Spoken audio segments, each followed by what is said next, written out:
So it was a good time. What was the hardest part? What was the hardest part of recording? Probably our bass player walking out on us. What do you think? This is off the rails.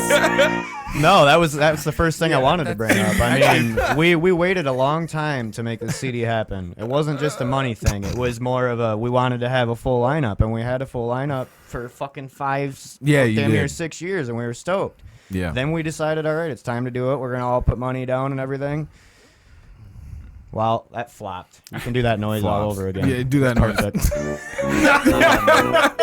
Because we got through most of the recording, but then like we hit a halt, and that halt was our bass player walking out on us in the middle of the studio. So did it like come down to like it was time to lay down bass tracks, and he's just like, nah, bro. It just didn't work out. There was some things that we were fumbling with, and long stories get short. Instead of trying to work with us on it, he just kind of bailed on us. So could he not play the bass lines? That's why I said long stories get short. I'm not saying that. We didn't give him a fair shake either. No, that's what happened. No. Shit gets heated, and... Okay, yeah, I'm just saying from my experience. So from my experience, we went to go lay down bass lines, and it was like, yo, dude, you're not... All right, is this what you've been doing the whole time? Right. It was like... I wouldn't say it was that like, bad. And it was like a mutual kind of like...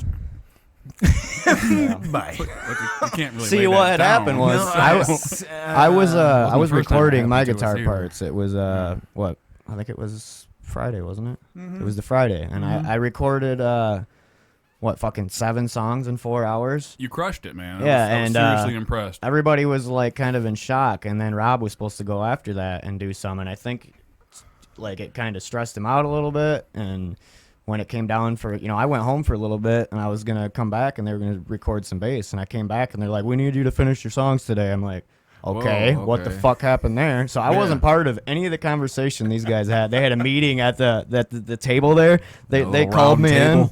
I never thought about it like that. They called me in. They're like, we want you to be part of this. I'm like, no, I'm getting ready to record Selfish. Fuck you guys. And then I walked away, and then all this happened, and I said Selfish. And I'm thinking about it like, fuck, man, I should have probably been part of that meeting. I was just about to say...